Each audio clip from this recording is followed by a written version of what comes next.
আমি ব্যবসা কিভাবে শুরু করলাম, মানে জাহাঙ্গীরনগর বিশ্ববিদ্যালয় থেকে গ্র্যাজুয়েশন শেষ করে ব্যবসা কিভাবে শুরু করলাম, আবার মধুর ব্যবসাটা কিভাবে হলো আমার।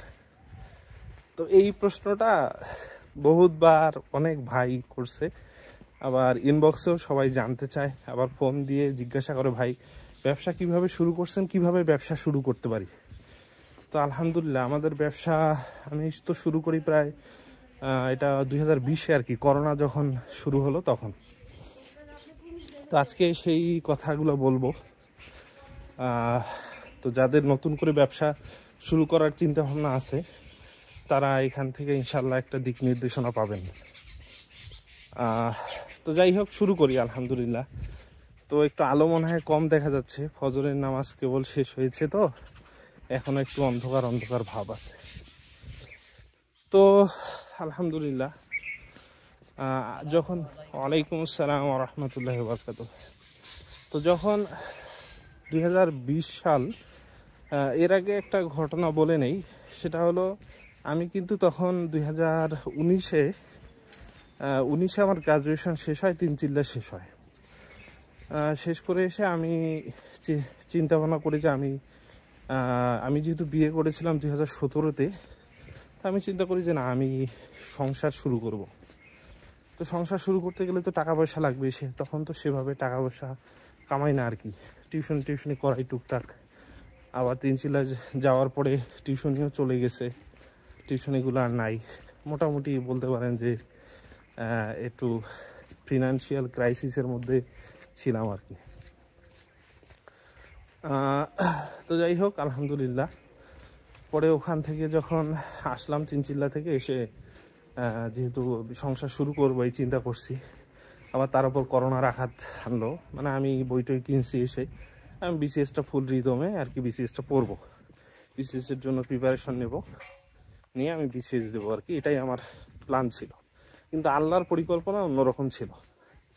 আল্লাহ রব্বুল আলামিন করোনা, আমি পড়াশোনা শুরু করলাম, লাইব্রেরিতে যাওয়া শুরু করলাম ভার্সিটি জাহাঙ্গীরনগরে। তো এরপরেই দেখা গেল যে করোনার অ্যাটাকটা হলো ফার্স্ট। তো তখন তো আর কিছু করার নাই, তখন করোনা যেহেতু চলে আসছে, তখন আমি বই বস্তা সব ওখানে রেখে আমি বাসায় চলে আসলাম। বাসায় বলতে আমার শ্বশুর বাড়ি চলে আসলাম, আমার বউয়ের সাথে কিছু সময় অতিবাহিত করার পরে তারপরে আমি আমার বাসায় যাই। বাসায় গিয়ে সেখানে টিউশনি শুরু করি। তা আমার বাসা যেহেতু লালমনিরহাট, তো তখনও আমাদের বিয়েটা সেভাবে আমাদের ফ্যামিলি ছাড়া আর নিকট বন্ধু বান্ধব ছাড়া, আত্মীয় স্বজন ছাড়া তেমন কেউ জানতো না বিয়ের ব্যাপারে আরেকদিন বলবো না ইনশাল্লাহ। তো যখন আমি লালমনিরহাটে চলে যাই, গিয়ে আমার এক বন্ধু ছিল, আমার ওই মানে এলাকায় একটাই ভালো বন্ধু বলতে পারেন, মানে ওর সাথে আমি সবসময় থাকি, বাসায় গেলে ওর সাথে খাই, ঘুরি, ওর বাড়ি আমার বাড়ি একই রকম। না, আমার বন্ধু ছিল রবিউল হাসান ঝিনুক, এখন খুব ভালো চাকরি করে আলহামদুলিল্লাহ। তো ঝিনুক তখন এলাকায় প্রাইভেট ওও গেছে, ও আইসিডির টিচার ছিল। তো আইসিডির টিচার থাকায় ওর খুব ডিমান্ড ছিল, ও টিউশনি করায় বেশ ভালো টাকা ইনকাম করতো সে সময়। তো ও বিবাহিত, ও বিয়ে করছে। তো আমাকে বললো যে বাসায় যেহেতু আসলি, তো আমি আবার ইংলিশটা ভালো পারতাম, তা আমাকে বললো যে তুই ইংলিশ পড়ানো শুরু কর, ইংলিশ টিচার এলাকায় খুব একটা ভালো নাই, ইংলিশ পড়ানো শুরু কর। আমি বললাম আচ্ছা ঠিক আছে, তুই তাহলে ম্যানেজ করে দে। তো ওর বাসায় প্রথমে টিউশনি শুরু করলাম, ওর টেবিলের মধ্যেই ওর ছাত্রদেরকেই পড়ানো শুরু করলাম। ওর ছোটো বোন ছিল, তারপরে আরও কলেজের ইন্টারমিডিয়েট লেভেলের যারা, এসএসসি লেভেলের যারা, পড়ানো শুরু করলাম। তো আলহামদুলিল্লাহ আস্তে আস্তে ধীরে ধীরে স্টুডেন্ট বাড়লো। তারপর আমাদের বাসায় অনেক বড় রুম ছিল, সেখানে ট্রান্সফার করলাম টিউশনি করে। বেশ অনেক স্টুডেন্ট, ঠিক মনে নাই, তবে অনেক কয়েকটা ব্যাচ, 100 জন তো হবেই এরকম আর কি স্টুডেন্ট হয়ে গেল। তো যাক আলহামদুলিল্লাহ, আমি খুব খুশি, 100 জনের মতো স্টুডেন্ট। তখন আমি আমার বউকে আমার ফ্যামিলিতে বলে আমার বউকে ঘরেও উঠাইলাম, সংসার শুরু করলাম। কিন্তু এরপরেই শুরু হলো সমস্যা। যেহেতু আমি তখন শুধু টিউশনি, চাকরি বাকরি ব্যবসা বাণিজ্য কিছু নাই, তো টিউশনিতে যে সমস্যাটা হলো, স্টুডেন্ট আমার 100, কিন্তু যখন আমার মাস শেষ হয় তখন দেখি আমার কাছে টাকা নাই। মানে টাকা নাই বলতে স্টুডেন্ট কেউ টাকা দিচ্ছে, কেউ দিচ্ছে না। তো টিউশনিতে তো টাকাও খুব কম, অল্প টাকা। তো দেখা যাচ্ছে মাস শেষে 4,000-5,000 টাকার বেশি হচ্ছে না। তো এই টাকা দিয়ে আমি, আমার বউ, মানে যদিও আমরা বাসায় সে সময় মানে বাসায় আমার ভাইয়া ভাবি, আমরা যেহেতু যৌথ ফ্যামিলিতে থাকি, খাওয়া দাওয়ার কোনো সমস্যা ছিল না। কিন্তু তাও দিন শেষে দেখা যায় যে বোঝেনই তো, বাসায় ফ্যামিলিতে যদি আপনি টাকা দিতে না পারেন, আপনার ফ্যামিলিতে যদি টাকা দিতে না পারেন তাহলে সমস্যা হয়। তো স্বাভাবিকভাবে সেই ধরনের প্রবলেম কিছু হলো। তো এখন 4-5 হাজার টাকা সেটা টিউশনি থেকে আসতো, অল্প কিছু টাকা। তো আমি চিন্তা করলাম যে কি করা যায়। ওয়ালাইকুম আসসালাম। এত স্টুডেন্ট কিন্তু টাকা দেওয়ার সময় নাই। আবার অনেকে বলতো যে এলাকার ছেলে কি টাকা দেবো, হ্যাঁ, মানে এভাবে তাং ফাং করে। আবার অনেক স্টুডেন্ট আইনা টাকা আইনা মাইরা দিত। আমি টাকা কারোর কাছে চাবো, এই চাওয়াটা আমার কাছে একটু লজ্জা লাগতো। তো এরকম একদিন, তো কোনো একটা কারণে আমার বউ আর আমার দুজনেরই খুব মন খারাপ ছিল। এবার আসল কথা শুরু করলাম। 6 মিনিট 50 সেকেন্ড হয়ে গেছে অলরেডি। এটা ইন্ট্রোডাকশান দিলাম, না হলে তো বুঝবেন না ভূমিকা না দিলে। তা আমার ওয়াইফ এবং আমার একটু মন খারাপ ছিল। তো আমার ওয়াইফকে বললাম চলো কোথাও থেকে গিয়ে ঘুরে আসি। তো তখন আমার বাড়ি থেকে, আমার বাড়ি যেহেতু লালমনিরহাট কালীগঞ্জ, তো সেখান থেকে লালমনিরহাট কালীগঞ্জ বুল্লারহাট, সেখান থেকে আপনার দর্শনীয় জায়গা বলতে অনেক আছে, কিন্তু সেভাবে যাওয়া হয় নাই। তার মধ্যে একটা হলো আপনার দোয়ানি ব্রিজ বলে, তিস্তা ব্যারেজ অনেকেই বলে, অনেকে বলে দোয়ানি ব্রিজ। এটা হলো হাতিবান্ধার মধ্যে পড়ে, উপজেলায় বড় খাতায়। তো বড় খাতায় আবার আমার ফুপুর বাড়ি। তা আমরা প্রথমে করলাম যে চলো আমরা ইয়েতে যাই, দোয়ানি ব্রিজ দেখতে যাবো। তো অটোতে চড়ে দোয়ানি ব্রিজ যাচ্ছি। মাঝ রাস্তায় মনে হলো যে না, ফুপুর বাড়িও সামনে, তো ফুপুর বাড়িতেও যাই।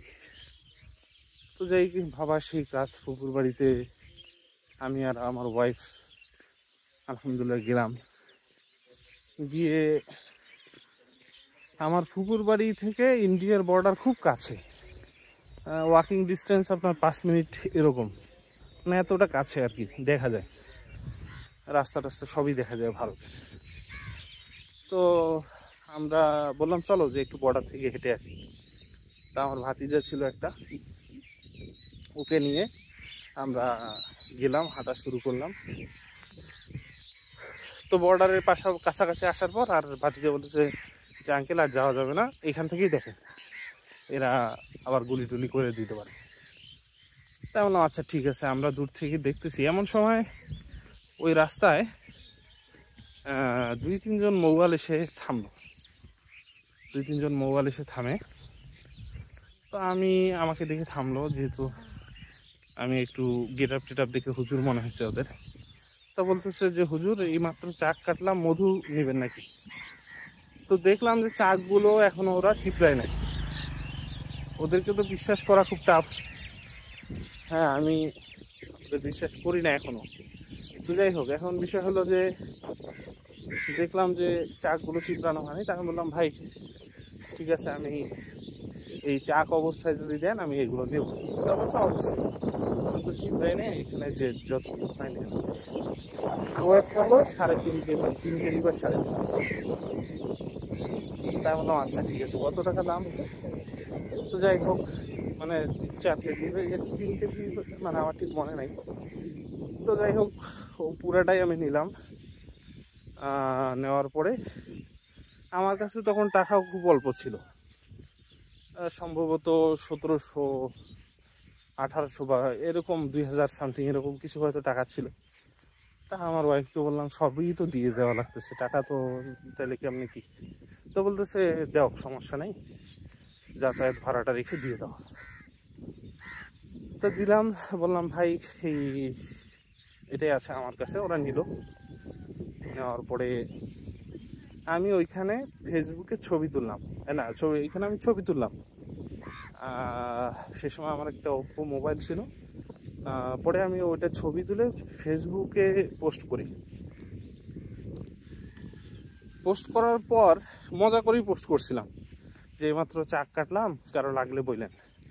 এখানে আরেকটা জিনিস বলে রাখি, তখন আমি যেহেতু নতুন বিবাহ করছি, আমি কিন্তু চাকের মধু বা মধুর জন্য খুব লালায়িত ছিলাম যে একটু মধু হলে খুব ভালো হয়। হ্যাঁ, তো ভালো মধু পাচ্ছিলাম না, চতুর্থে কী নেব, কোন কোম্পানির মধুর, তো এগুলোর প্রতি আমার বিশ্বাস ছিল আগে থেকে, ইউটিউবে হাবিজাবি ভিডিও দেখা। তা আমি চাচ্ছিলাম যে যদি চাক থেকে মধু পাওয়া যায় বা ডিরেক্ট, তাহলে খুব ভালো হয়। সালাম আলাইকুম। বা বিশ্বস্ত কারো কাছে সেভাবে পাচ্ছিলাম না, তো যেহেতু পেয়ে গেছি আমি খুব খুশি, যত টাকাই নিক। পরে ফেসবুকে আমি যখন পোস্ট করলাম, করার পর আমার প্রথম অর্ডার আসে আমেরিকার থেকে প্রথম অর্ডার। আমেরিকার থেকে আমার এক বন্ধু, ও আমেরিকায় থাকে, ওর নাম হলো সোহানুর রহমান। ও যদি শুনে থাকে, ও হয়তো কতদিনটার কথা মনে পড়বে। তো আমাকে ফোন দিয়ে বলে যে তোর ওখানে কতটুকু মধু আছে। আমি বললাম যে আছে মনে হয় 3 কেজি বা 3.5 কেজি এরকম মনে হয় আছে। আমাকে বললো ঠিক আছে, এটা কাউকে দেওয়ার দরকার নেই, পুরোটাই আমি নেব। ওয়ালাইকুম আসসালাম রহমতুল্লাহ। তো যাক আলহামদুলিল্লাহ, ও তা ওইখানে আমাকে বললো কত টাকা দেওয়া লাগবে। আমি তাকে একটা অ্যামাউন্ট বলে দিলাম। তখন তো ব্যবসা বুঝি না, তো বললো আচ্ছা ঠিক আছে, আমি বিকাশ টাকা পাঠিয়ে দিচ্ছি। তারপরে এই যে প্রথম সেল, প্রথম দিন প্রথম কাস্টমার বিক্রি হয়ে গেল। আমার ব্যবসা শুরু হলো এখান থেকে। প্রচণ্ড ঠান্ডা, বুঝছেন, ফজরের পর বের হয়েছি, জানুয়ারি মাস তো, খুব বাতাস দিচ্ছে, একটা শীতল হাওয়া, খোলা, সব দিক থেকে খোলা, তো দেখেন খোলা মাঠ আশেপাশে, তো এই কারণে বাতাসও লাগতেছে, ঠান্ডা বাতাস লাগতেছে আর কি। তো যাই হোক, এরপরে আমার ব্যবসা ওখান থেকে শুরু হলো। শুরু হওয়ার পরে আমি শুরু করলাম, আর পিছনে ফিরে তাকাইতে হয় না, আলহামদুলিল্লাহ। তারপর আমি লালমনিরহাটে কিছুদিন ব্যবসা করেছি। তারপর দেখলাম যে আমার ব্যবসা থেকে ভালো ইনকাম আসা শুরু হলো। আমি কিন্তু তখন কিচ্ছু বুঝি না, এই যে মুগদাসন বাজার, নাম টাম ঠিক করা, অনেকে নামটা উচ্চারণ করতে পারেন না, কারণ তখন কোনো প্ল্যান ছিল না। যে ইন্টারনেটে সার্চ করলাম যে কি নাম দেওয়া যায়, তো ওখান থেকে এইটাই পছন্দ হলো। মুগদাসন শব্দটার অর্থ হলো পবিত্র। পরে অবশ্য অনেকে বলছে ভাই এটা একটু ভুল হয়েছে, মুকাদ্দাসন হবে বা সামথিং কিছু, মুকাদ্দাস হবে। তো যাই হোক, তখন ওভাবে ইন্টারনেট থেকে একটা নাম সিলেক্ট করে আমি আমার পেজ খুললাম। বুঝি না তেমন কিছু, একদম আনকোরা, হ্যাঁ, প্রফেশনাল না আর কি। সেভাবে পেজ টেজ খুলে ফেসবুকে অ্যাড দেওয়া শুরু করলাম। তারপর অর্ডার আসা শুরু হলো। ওই বেশিরভাগ অর্ডারই আমার আসছে জাহাঙ্গীরনগর বিশ্ববিদ্যালয় থেকে। তো জাহাঙ্গীরনগর বিশ্ববিদ্যালয়ের ভাইদের কাছে আমি খুব ঋণী। আর আমার প্রথম যে কাস্টমার ছিল সোহানুর রহমান, তো সোহানের উপরও আমি খুব ঋণী, আলহামদুলিল্লাহ, আল্লাহ তাদের বরকত দিক। তারপর আমি যখন পোস্ট করা শুরু করি, তখন আমি ভার্সিটির যে গ্রুপ আছে সেগুলোও খুব একটা ভালো জানতাম না। তো আমার এক বান্ধবী এসে আমাকে বললো, যে মেসেজ দিল, বললো তুই ভার্সিটির গ্রুপগুলোতে পোস্ট করতে পারিস, ভালো সাড়া পাবি। ওয়ালাইকুম আসসালাম রহমতুল্লাহ। তো তখন আমি মনে হয় জাহাঙ্গীরনগরে যারা মধু নিয়ে কাজ করে তাদের মধ্যে সবচেয়ে শেষের দিকে আসা লোক। মানে এর আগে অনেক কয়েকজন ছিল বড় ভাই, ভালো ভালো বিজনেস করতো, তো ওনারা এখন অনেকেই অ্যাক্টিভ না, আবার কেউ কেউ অ্যাক্টিভ। তো আমি আসলাম, আমারও খুব কাছের একজন বড় ভাই ছিল, তাবলিগ করতো, ওনার কাছেও পরামর্শ সেভাবে নেওয়া হয়নি, 2-1 ফোন দিয়েছিলাম, কিন্তু আমি শুরু করলাম বিজনেস। ওখান থেকে আপনার লালমনিরহাট থেকে যখন দেখলাম যে বিজনেসে সমস্যা হচ্ছে, কুরিয়ার টুরিয়ার করতে সমস্যা হচ্ছে, কারণ আমাদের তো প্রত্যন্ত এলাকা, ওখানে কুরিয়ার করা একটু সমস্যা। তো তখন আমি আর আমার ওয়াইফ মিলে বাসায় আরও কিছু প্রবলেম ফেস করতেছিলাম। গ্রামে লোকদের সাথে আমাদের মেন্টালিটি মিলতেছিল না, মসজিদে বিভিন্ন ধরনের প্রবলেম হচ্ছিল। পরে আমার আম্মুকে বললাম যে আম্মু আমরা শহরে চলে যাই, বগুড়ায় চলে যাই। বগুড়ায় আসার দুইটা কারণ ছিল, এক যে টিউশনিটা হয়তো বগুড়ায় করলে টাকা পয়সা পাবো, এখানে তো মানুষ টাকা দিচ্ছে না, পরে চলে যায়। আর দ্বিতীয় কারণ ছিল যে ব্যবসাটা যদি কুরিয়ার যদি খুব সহজে কুরিয়ার করা যায় তাহলে বিজনেসটা আরও ভালো হবে। তো যেই ভাবা সেই কাজ। আলহামদুলিল্লাহ আম্মু বললো যে ঠিক আছে যা তাহলে। যদিও সবাই কেউ রাজি ছিল না, কিন্তু আম্মু কান্নাকাটি করছে, আসতে দিতে চাচ্ছিল না, কিন্তু আম্মু উপরে রাজি। আমার বড় ভাই রাজি ছিল না, আমার আব্বু রাজি ছিল না। সে সময় আমার এক দুলা ভাই বলছিল যে এখানে তো বাড়িতে থেকে খাইতে টাইতে পারতেছিস, না খেয়ে মরতেছিস না, কিন্তু বগুড়ায় গেলে কি করবি, বগুড়ায় তুই তো না খেয়ে মরবি। তা আমি আমার ওই দুলা ভাইকে বলছিলাম যে দুলা ভাই, রিজিকের মালিক আল্লাহ, খাওয়া দাওয়ার চিন্তা করি না, আল্লাহই চালাই নেবে ইনশাল্লাহ। আমার ওয়াইফকে বললাম 2 রাকাত নফল নামাজ পড়ো, ও পড়লো, আমিও পড়লাম। পরে তারপর আমি কিন্তু আমার রুম পুরো সাজাই ফেলছিলাম। সেই সাজানো রুম আমি আবার ভাঙলাম, ভেঙে আসবাবপত্র যা ছিল এগুলো ট্রাকে উঠায় আমরা দুইজন আবার আল্লাহর নাম নিয়ে, আল্লাহর ওপর ভরসা করে, আল্লাহর ওপর তাওয়াক্কুল করে বগুড়ার দিকে রওনা দিলাম। বগুড়ায় আসলাম, শহরে এসে এখান থেকে বিজনেসটা আমার তখন ফুল রিদমে শুরু করার একটা সুযোগ তৈরি হলো। তারপরে আপনার ওইদিকে তো চা যারা কাটতো এদের সাথে একটা সম্পর্ক হয়ে গেল। ওরা আমাকে খুব ভালোভাবে নিল, ওরা আমাকে মাল দেওয়া শুরু করলো, বললো হুজুর আপনার টাকা দিতে হবে না। ওরা বুঝতে পারছে যে আমার কাছে টাকা পয়সা কম, তখন আপনার টাকা পয়সা দিতে হবে না, আপনি মাল বেছে বেছে আমাকে টাকা দিন। তো আমার কিছু কাস্টমার সে সময় ছিল, ওনারা করতো কি আমাকে ডিরেক্ট টাকা পয়সা পাঠাই দিত আগেই। আমি বলতাম যে ভাই আমার টাকার একটু সমস্যা, আপনি আমাকে টাকা পাঠাই দেন, আমি আপনার মাল পাঠাই দেবো। তো ওনারা টাকা পাঠাই দিত আগেই। আমি তারপরে চাক কেটে ওদের সাথে, মোবাইলদের সাথে থেকে থেকে চাক কাটতাম, ওদের সাথে ঘুরতাম, ঘুরে চাক কেটে সেগুলো চিপড়ায় বা চাক অবস্থায় আমি ওগুলো আমার সেই কাস্টমারদের কাছে পাঠাইতাম। তো তারপরে এভাবে যখন পাঠানো শুরু করছি, ওনারা রিপিট করছে, রিপিট অর্ডার নিছে, আবার ওনারা অন্যদেরকে বলছে, এভাবে বাড়ছে আর কি বিজনেসটা। জাহাঙ্গীরনগরের গ্রুপগুলোতে আমি পোস্ট করছি, সেখান থেকে বড় ভাইরা আমাকে ট্রাস্ট করছে আলহামদুলিল্লাহ। তো আমার অধিকাংশ কাস্টমারই, এদেরকে আমি চিনি না, জানি না, জীবনে কোনো দিন দেখা হয় নাই। তো আমাকে কখনো ওরা দেখেও নাই, আমিও তাদের দেখি নাই। মাঝে মাঝে খুব অবাক হয়ে যাই, কিছু কিছু অর্ডার, যেমন লন্ডন থেকে একদিন এক ভাই ফোন দিছে, আমাদের ভার্সিটিরও না, বাইরের, ফোন দিয়ে বলছে যে ভাই আমার বাবা মা কুমিল্লায় থাকে, ওনাদের কাছে পার্সেল পাঠিয়ে দিতে হবে, তা আপনাকে দেখে আমার ভালো লাগছে, 10,000 টাকার মাল অর্ডার করলো, খেজুর টেজুর এগুলো সব মিলায় 10,000 টাকার মাল। তা আমি খুব অবাক হয়ে গেলাম, আমাকে কিভাবে উনি বিশ্বাস করলো, এবং টাকাও পাঠাই দিল, সাথে টাকাও পাঠাই দিল। বললো ভাই আমার বিশ্বাস, আপনি আমার সাথে আমার মাল পাঠাই দিবেন, আমার কোনো টেনশন নাই।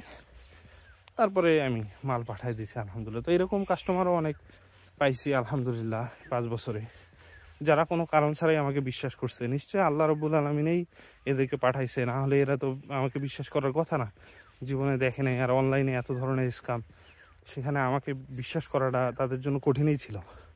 তারপরে সে সময় ইভেলির প্রতারণা, হ্যাঁ মানে অনলাইন বিজনেসটা মুখ থুবড়ে পড়তেছিল, সে সময় আমি দাঁড়াই গেছি আলহামদুলিল্লাহ। তো এভাবে শুরু হয় বিজনেস চলতেছে আলহামদুলিল্লাহ। তো এটাই ছিল ব্যবসায় আসার গল্প। এরপরে যতই দিন গিয়েছে, আমি কখনো আমার পেজ বুস্ট করি নাই, আমি কারো কাছে পরামর্শ নিতে যাই নাই সেভাবে।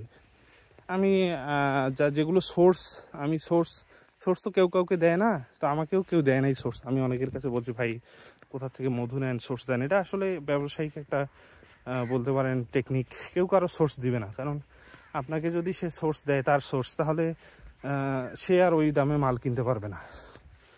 যখন তার মহাজন দেখবে যে আমার কাছে 2টা আছে কাস্টমার, 2টা থেকে 4টা হয়েছে, তখন সে মালের দাম বাড়ায় দিবে। এই জন্য কেউ কাউকে সোর্সও বলতে চায় না। আমাকেও বলে নাই, আলহামদুলিল্লাহ আমার সোর্স আল্লাহই ব্যবস্থা করে দিছে। আমি অনলাইনে সে সময় অ্যাক্টিভ ছিলাম। কিছু কিছু মহাজন, হ্যাঁ, আল্লাহ ওদেরকে দীর্ঘজীবী করুন, এতে তৈবা দান করুন, ওনারা আমাকে ফোন দিছে বা আমি ওদের ফোন দিছি, আমাকে বিশ্বাস করেছে, টাকা ছাড়াই মাল দিয়েছে। আমি মাল বিক্রি করেছি, করে ওদের টাকা পরিশোধ করেছি। এরকমও বহুত মহাজন আছে, ভালো মানুষ আছে। তো আল্লাহ ওদের ব্যবস্থা করে দিছে। আমাকে পেজ বুস্ট করার জন্য এখনও মানুষ পাগল বানায় দেয়, কিন্তু আমি পেজ বুস্ট করি নাই। আমার একটা ভয় ছিল যে যেহেতু আমি পড়াশোনা করি, যে পেজ যদি আমি বুস্ট করি তাহলে অনেক অপরিচিত কাস্টমার, এখন তো জাহাঙ্গীরনগর কেন্দ্রিক বিজনেসটা করি বা আমার পরিচিত লোকদের কাছে, আর অধিকাংশ কাস্টমারই আমার রিপিট কাস্টমার, যারা একবার মাল নেয় এরা আবার মাল নেয়, আবার উনি আবার 5জন 10জনকে নিয়ে দেয় আর কি, মানে নতুন কাস্টমার ওরাই তৈরি করে দেয়। তো ভাবলাম যে যখন আমি পেজ বুস্ট করব, তখন আমার অপরিচিত অনেক মানুষের সাথে বিজনেস করতে হবে। তারা আমাকে চিনবে না, বুঝবে না, আমাকে কষ্ট দিয়ে ফেলবে, হ্যাঁ, প্রতারণা করতে পারে আমার সাথে, মাল অর্ডার করে রিসিভ করবে না, এ ধরনের বহুত সমস্যা হতে পারে। আবার আমি পড়াশোনা করি, চাকরির জন্য পড়াশোনা করি, এখনও করতেছি। তো সেক্ষেত্রে আমার পড়াশোনায় একটা বড় ব্যাঘাত সৃষ্টি হবে, সারাদিন মেসেজের রিপ্লাই দিতে হবে, ঠিক আছে। তো এই চিন্তাভাবনাগুলো করে আমি বুস্টিং থেকে সবসময় নিজেকে দূরে রাখছি। আমি সবসময় আল্লাহর কাছেই চাইছি, আল্লাহর কাছে দোয়া করছি, বলছি আল্লাহ আপনিই দেন, আমি আর কারো কাছে চাই না। এই যে মধুর অনেক সম্মেলন হয় না, মধু ব্যবসায়ীদের সম্মেলন, হাবিজাবি অনেক সম্মেলন, বিভিন্ন উদ্যোক্তাদের সম্মেলন, নারী উদ্যোক্তা, পুরুষ উদ্যোক্তা, কওমি আলেমদের কওমি উদ্যোক্তা, এদের অনেক সম্মেলন হয়েছে। তা আমি কখনো কোনো সম্মেলনে যাইনি, কারণ আমি বিশ্বাস করি রিজিকের মালিক আল্লাহ। কোনো সম্মেলনে গেলে আমার রিজিক বাড়বে না। আমার যতটুকু শিখার, এগুলো আমি আল্লাহ রব্বুল আলামিন আমাকে শিখাই দেবেন। যা রিজিক আসা সেটা আল্লাহ রব্বুল আলামিন আমার জন্য রিজিক পাঠিয়ে দেবেন। সুতরাং কেউ অনেকে এদিকে হাতাশ করে, সম্মেলনে সিট না পাইলে, যাইতে না পারলে কান্নাকাটি, যারা আয়োজন করে এদেরকে গালিগালাজ করে। আরে ভাই, আপনি যাইতে পারেন নাই, এটা মেনে নেন, এই জন্য আরেকজনকে গালিগালাজ করতে হবে? ওনারা যারা আয়োজন করছে, আলহামদুলিল্লাহ, ওনারা অনেক কষ্ট করে আয়োজন করছে, হ্যাঁ, এত কেন সিট কম হলো, এটা হলো সেটা হলো, অভিযোগের শেষ নাই। ওই সব মানুষের জীবনে ওই অভিযোগের শেষও থাকে না। এই কিয়ামত পর্যন্ত ওরা অভিযোগ করবে, আল্লাহর কাছে গিয়ে অভিযোগ করবে, আমাকে এটা দাও নাই, ওটা দাও নাই। যা পাইছেন আলহামদুলিল্লাহ বলেন। হ্যাঁ, যাই হোক, ওইদিকে না যাই। আবার ওই যে অনলাইনে যেগুলো কোর্স আছে, মেন্টরশিপ আছে, এগুলো আমি কখনো যাইনি, এগুলো তো করি নাই। প্রথমে যেহেতু আমার হাতে খড়িটা হয়েছিল একদম গ্রামে চাক সংগ্রহ করতে গিয়ে, একদম মানে প্রাকৃতিক চাক, যেখানে খাঁটি পাওয়াটা খুব ডিফিকাল্ট, সেখানে তাদের সাথে যেহেতু আমি কাজ করছি, তো আমার আত্মবিশ্বাসটা প্রথম থেকে আলহামদুলিল্লাহ বেশি ছিল। আমি ওদের সাথে যেহেতু মোটামুটি অনেক দিন ঘুরছি, মানে ওদের সব নারী নক্ষত্র আমি বের করে ফেলছি। ওদের সাথে ভালো সম্পর্ক হয়েছে, কথাবার্তা হয়েছে, ওরা আমার বাড়িতে আসছে, দাওয়াত খাইছে, হ্যাঁ, আমাকে ওরা সব সময় খুব ভালোবাসছে, এখনও ফোন টোন দেয়, যদিও এখন যাওয়ার সময় খুব একটা হয় না। তো দেখা গেছে কি যে আমি সবসময় মানুষকে রেসপেক্ট করছি, শ্রদ্ধা করেছি। আমার যেসব মহাজন কোনোদিন আমার সাথে বিনয়ের খিলাফ করছে, আমি তার কাছ থেকে আর মাল নিইনি। আমি আগে তার ব্যবহার দেখছি, তার আখলাক দেখছি, তার চরিত্র দেখছি। অনেক মহাজনকে, বিশ্বাস করেন, অনেক মহাজনকে বাদ দিছি শুধু তার ব্যবহারের কারণে। যার ভিতরে বিনয় নাই, তার ভিতরে কিছুই নাই। বিনয় না থাকলে সে আমাকে যে কোনো সময় ঠকাবে, আমার যে কোনো সময় ক্ষতি করবে, এরকম বহুত মহাজন আছে। আবার তারপরে এপিকালচারের যারা আছে, এনাদের সাথে আলহামদুলিল্লাহ আমার সম্পর্ক, যাদের সাথে ভালো, এখনও মালটাল নেই, প্রথম থেকেই ওরা আমাকে মালটাল দেয়। এরপরে আরও অনেক ভাইয়ের সাথে সম্পর্ক হয়েছে, এদের কথা আরেকদিন বলবো ইনশাল্লাহ। তো এই হলো মোটামুটি ব্যবসায়িক যে হিস্ট্রিটা, এটা আপনাদের বললাম। তো যারা নতুন ব্যবসা করতে চান, তারা একটু চিন্তাভাবনা করে এই লাইনে আসবেন। এটা হলো তাদের জন্য পরামর্শ। নতুন যারা বিজনেস করবে তাদের জন্য কি পরামর্শ, এখন হলো 25 মিনিট হয়ে গেছে। 25 মিনিট থেকে আপনারা এটা দেখবেন। আমাকে আর ফোন দিবেন না, আমাকে আর মেসেজ করবেন না, ভাই আপনার সাথে কথা বলবো। ভাই সারাদিনে আসলে আমিও তো মানুষ, আমার ফ্যামিলি আছে, আমার পড়াশোনা আছে, আমার বাচ্চা কাচ্চা আছে, আমার 2টা বাচ্চা আলহামদুলিল্লাহ। হ্যাঁ, আমার ব্যবসা আছে, আমার কর্মচারী কয়েকজন আছে আলহামদুলিল্লাহ। তো ওদেরকে সবাইকে মানে এত কিছু ম্যানেজ কইরা বিজনেস করে আবার মনে করেন আপনারা যারা ফোন দেন এনাদেরকে যদি দিনে যদি আমি 1-2জনকেও সময় দিই, তাহলে দেখা যায় যে 1 ঘন্টা 2 ঘন্টা করেও যদি আমি সময় দিই, তাও দেখেন 2-3 ঘন্টা চলে যাবে। এটা তো আমার জন্য বিশাল লস হয়ে যাবে। তো এই জন্য যারা পরামর্শ চান, নতুন বিজনেস করতে চান, তারা এখান থেকে দেখবেন। 25 মিনিট থেকে দেখবেন ইনশাল্লাহ। হ্যাঁ, এখন তো 26 মিনিট হয়ে গেল। তো 26 মিনিট থেকে আপনারা দেখবেন কি করা যায়। আচ্ছা, এখন আসি পরামর্শে। যারা নতুন ব্যবসায় আসতে চান বা এই লাইনে আসতে চান, তাদের জন্য প্রথম পরামর্শ হলো মানুষের দেখে লোভ করবেন না। অনলাইন জগৎটা এখন খুব পিচ্ছিল হয়ে গেছে। করোনার সময় আমরা যখন বিজনেস শুরু করছি, আমরা অনেক মানুষ বিজনেস শুরু করছি, টিকছে কয়জন, হাতে গোনা কয়েকজন। অধিকাংশই আসছে মানুষের দেখা শুনা, হ্যাঁ অমুক তো অনেক বেচতেছে, অনেক উপকার, অনেক উন্নতি করতেছে, বাড়ি গাড়ি করতেছে, আমিও বিজনেস করি। হ্যাঁ, এটা সম্পূর্ণ একটা ভুল ধারণা। আপনি বিজনেস বোঝেন কি না? আমি যেমন বিজনেস, আমি ভাবলাম যে আমি বিজনেসটা কীভাবে বুঝলাম বা কীভাবে করলাম, কারো কোনো পরামর্শ ছাড়া। তা আমি কিন্তু ছোটোবেলার থেকে, আমার আব্বু কিন্তু আর্মি থাকার পরে কিন্তু উনি বিজনেস করছে। আমি ছোটোবেলার থেকে কিন্তু বিজনেসের সাথে ছিলাম। আমাদের বিভিন্ন দোকানপাটে আমি বসতাম। আমাদের বড় বড় টিনের দোকান ছিল, রড সিমেন্টের দোকান ছিল, গলামালের দোকান ছিল, রেস্টুরেন্ট ছিল। আমার কিন্তু ছোটোবেলায় হাতে খড়িটা হয়েছে। পরে সেটা আমি আমার কর্মজীবনে এসে এটার উপকার ভোগ করছি বা এখনও করতেছি। যারা বিজনেসের বিও বোঝে না বা ব্যবসার ব বোঝে না, তা আপনি যদি আরেকজনের দেখে আসেন, এসে এখানে একটা মানে অকুল পাথারের মধ্যে পড়বেন, সমুদ্রের মধ্যে পড়বেন। না পারবেন এখানে প্রথমে এসে যদি ইনভেস্ট করে বসেন 1 লাখ 2 লাখ টাকা, তো আপনার নিশ্চয়ই অনেক কষ্টের টাকা ওটা। সেই টাকা যদি আপনি ইনভেস্ট করে বসেন, তো সেটা বুদ্ধিমানের কাজ হবে না। হ্যাঁ, অমুক এটা করছে দেখে আপনার কী লাভ?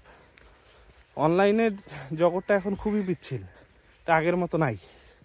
করোনার সময় সবাই ঘরে বসেছিল, কেউ কোথাও যাইতে পারে নাই। সেই জন্য অনলাইন বিজনেসটা মানে এটা আপনার একটা বিস্ফোরণ হয়। সবাই যেই আসছে বিজনেসে কিছু না কিছু চেষ্টা, মানে আল্লাহ তাকে দিছে, সে কামাইছে। যারা সততার সাথে বিজনেস করছে, কাস্টমারকে সন্তুষ্ট রাখতে পারছে, তারা টিকে গেছে। যারা রাখতে পারে নাই বা যারা বিজনেস ঠিক মতো করতে পারে নাই, তারা কিন্তু ঝরে গেছে, তাদের টাকা পয়সা নষ্ট হয়েছে। হ্যাঁ, তারা দেখা গেছে মানুষের সাথে শত্রুতা সৃষ্টি করে শেষ। আমরাই তো কতজন বিজনেস করতাম, আমার মনে আছে। এখন করোনার সময় সবাই বিজনেসম্যান। এখন কয়েকজনকে দেখা যায়, হাতে গোনা কয়েকজন। যদিও আমি বুস্টিং করলে হয়তো আমিও অনেক পরিচিত হয়ে যাইতাম, কিন্তু আমি বুস্টিংয়ে যাই না। আপনার তো বললাম কেন যাইনি। বুস্টিংয়ে যাওয়ার ইচ্ছাও নাই আমার আলহামদুলিল্লাহ। আমি অল্পতেই সন্তুষ্ট মানুষ। আল্লাহ আমাকে যা দিচ্ছে যথেষ্ট, এটাই আমি খেয়ে শেষ করতে পারি না আলহামদুলিল্লাহ। প্রতিদিনেই দেখেনি তো, প্রতিদিনেই অর্ডার ভালোই আসে আমার, কোনো বুস্টিং ছাড়াই। তো এই হলো বিষয়। আপনি প্রথম কথা হলো আপনি কারো দেখে এই বিজনেসে আসবেন না। দ্বিতীয় কথা হলো আপনার আগ্রহ আছে কিনা। ব্যবসা কিন্তু ভাই এটা কিন্তু নিজের সন্তানের মতো। এখন আমি বাচ্চা কাচ্চা নিতে চাই কিনা, এই আগ্রহটা আমার দেখতে হবে। এখন বিজনেস আপনি আসলেন, এসে আপনার ব্যবসা করতে মন চায় না, তখন তো আপনার এটা হবে না। এখানে টাইম দিতে হবে, সময় দিতে হবে, মেধা দিতে হবে, প্রচুর সময় দিতে হবে। 5 বছরে তিলে তিলে বানাইছি আমি এই বিজনেসটা। এখনও আমি অনেক কিছু শিখি, প্রতিনিয়ত শিখি। তো এটা দ্বিতীয় কথা, আপনার আগ্রহ আছে কিনা। 3 নম্বর কথা, আপনি এখানে এসে ধৈর্য ধারণ করতে পারবেন কিনা। মাঝে মাঝে দেখবেন 5 দিন 7 দিন কোনো অর্ডার নাই, ওয়ালাইকুম আসসালাম রহমতুল্লাহ, কোনো বিক্রি হচ্ছে না, তখন আপনি ধৈর্য ধারণ করতে পারবেন কিনা। আপনার দেখা যাবে পুরো 1 মাস কোনো ভালো অর্ডারই নেই, কারণ জায়গাটা তো অনলাইন। আর মনে করেন অনলাইনের জগৎটা এমন, যখন দেশের অবস্থা খারাপ হবে আপনার ব্যবসা খারাপ হবে। হ্যাঁ, যখন পৃথিবীর অবস্থা খারাপ হবে আপনার ব্যবসা খারাপ হবে, আপনার ব্যবসার উপর এটা এফেক্ট পড়বে। এই যে কিছুদিন আগে যখন আওয়ামী লীগ সরকার পতন হলো, তখন কিন্তু ব্যবসার একটা ভালো মন্দার সময় গেছে। আলহামদুলিল্লাহ আবার সেই মন্দার সময়টা পার করে আমরা আবার ভালো একটা সময় আসছি। তো এই জিনিসগুলো মেনে নিতে হবে, এই সময়গুলোতে ধৈর্য ধারণ করতে হবে। আপনি যদি ধৈর্য ধারণ করতে না পারেন, তাহলে কিন্তু আপনি এখানে এসে কান্নাকাটি করা শুরু করবেন, হ্যাঁ কী করলাম, হা হুতাশ করা শুরু করবেন। হা হুতাশ করে কিন্তু ব্যবসা হবে না। আপনাকে সবসময় নিজেকে কনফিডেন্ট রাখতে হবে যে না, রিজিক দেওয়ার মালিক আল্লাহ। রিজিক দেওয়ার মালিক যদি আল্লাহ হয়, আমাকে আল্লাহই ব্যবস্থা করে দেবে। হ্যাঁ, আল্লাহ দোয়া কান্নাকাটি করলে আল্লাহই আমাকে কাস্টমার ব্যবস্থা করে দেবে। এইটুকু জিনিস নিজের মাঝে ধৈর্য রাখতে হবে। তারপরে যে বিষয়টা বলবো সেটা হলো সোর্সিং। প্রথম দিকে আপনাকে সোর্সিংয়ের জন্য অমানসিক পরিশ্রম করতে হবে, অমানসিক কষ্ট সহ্য করতে হবে। অমানসিক পরিশ্রম, অমানসিক কষ্ট সহ্য করার মানসিকতা যদি না থাকে, তাহলে এই ব্যবসা আসবেন না। মধুর ব্যবসায় অনেক কষ্ট। আমি এখনও পড়াশোনা করি, জানেন, আমার তো আপনার বিসিএসের পড়াশোনা করি, মানে চাকরির জন্য, আবার শুধু এই ব্যবসার জন্য আমি অনেক পড়ি, প্রতিনিয়ত পড়ি। আমি কোনো সমস্যায় দ্বারস্থ হলেই পড়াশোনা করি। পড়াশোনা করতে হবে প্রচুর। আপনি পড়াশোনা করবেন না, জানবেন না, শুনবেন না। অধিকাংশ মধু ব্যবসায়ী পড়ে না, ঠিক আছে? শুধু বাংলাদেশের ওয়েবসাইট বা ইন্টারনেটে পড়লেন বা বাংলাদেশে দু একটা বই পড়লেন, তা হবে না। বাংলাদেশের অনেকেই তো কিছুই বোঝে না, না বুঝে ব্যবসা করতেছে, ঠিক আছে? আপনাকে বিদেশি ওয়েবসাইটগুলো পড়তে হবে, বিদেশি জার্নালগুলো পড়তে হবে, ঠিক আছে? ইংরেজিতে ভালো দক্ষতা থাকতে হবে। হ্যাঁ, ইংরেজি ভালো দক্ষতা বলতে অন্তত ট্রান্সলেট করে তো পড়তে পারবেন, এইটুকু জ্ঞান থাকা লাগবে, ঠিক আছে? যে একটা সফটওয়্যারে যদি দেন ইংরেজি লেখা, সেটা ট্রান্সলেট করে দিবে, সেটা আপনাকে বুঝে বুঝে পড়তে হবে। তো পড়াশোনা করতে হবে। তাহলে কয়টা বললাম? 4টা বা 5টা বললাম। আচ্ছা, তারপরে যে বিষয়টা সেটা হলো যে আপনার ওই অমানসিক কষ্টের পরিশ্রমের কথা বললাম। পরিশ্রম করতে হবে, কষ্ট করতে হবে। তারপরে যে বিষয়টা আসবে সেটা হলো তাওয়াক্কুলতু আলাল্লাহ। আল্লাহ ছাড়া কেউ আপনাকে হেল্প করবে না এই লাইনে, এইটা বিশ্বাস নিয়ে আসতে হবে। হ্যাঁ, আমি আসলাম, মহাজানরা সবাই আমার কাছে দৌড়ে আসবে না, কেউ দৌড়ে আসবে না। আমি আসলাম, হুড় করে অর্ডার আসতে শুরু হলো না, আসবে না অর্ডার, ঠিক আছে? এই জায়গাটা বললাম তো, খুব পিচ্ছিল জায়গা, এখানে অল্পতে আপনি পরে যে কোমর টোমর ভেঙে যাবে। তো এই জন্য হ্যাঁ, যে এই জিনিসটা মাথায় রাখবেন যে সোর্সিংটা আমার হওয়া খুব টাফ হবে প্রথম দিকে।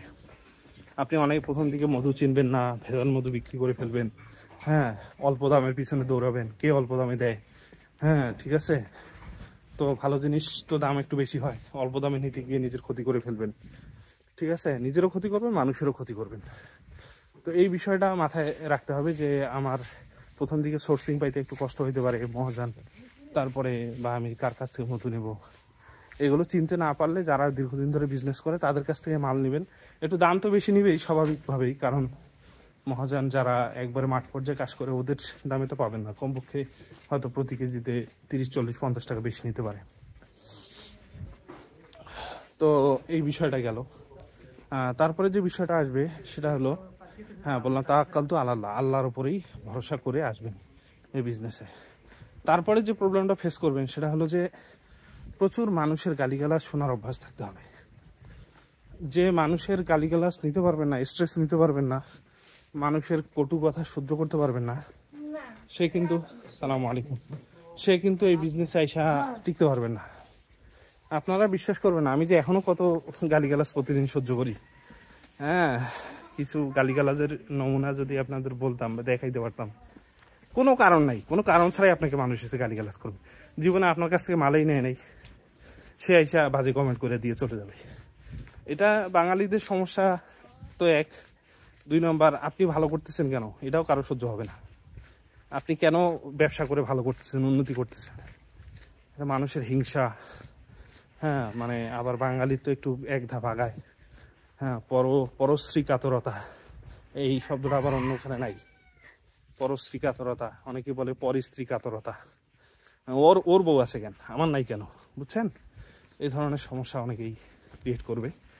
প্রচুর গালিগালা সহ্য করার অভ্যাস থাকতে হবে, না হলে আপনি কোমায় চলে যাবেন। একদিন গালিগালা শুনবেন না, ওই দিন থেকে আপনি কোমা, আপনাকে মেডিকেলে নিয়ে যাওয়া লাগবে, স্যালাইন লাগানো লাগবে।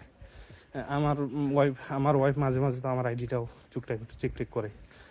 তো একদিন এমন লোকজন আমার ভার্সিটির গ্রুপেই, হ্যাঁ, কোনো একটা আমরা অনিচ্ছাকৃতভাবে একটা, হ্যাঁ মানে ভুল করি না, ওটা ভুল না, হ্যাঁ, তাই ওইটা নিয়েই মানুষ যে পরিমাণ আজে বাজে কথাবার্তা বলছে।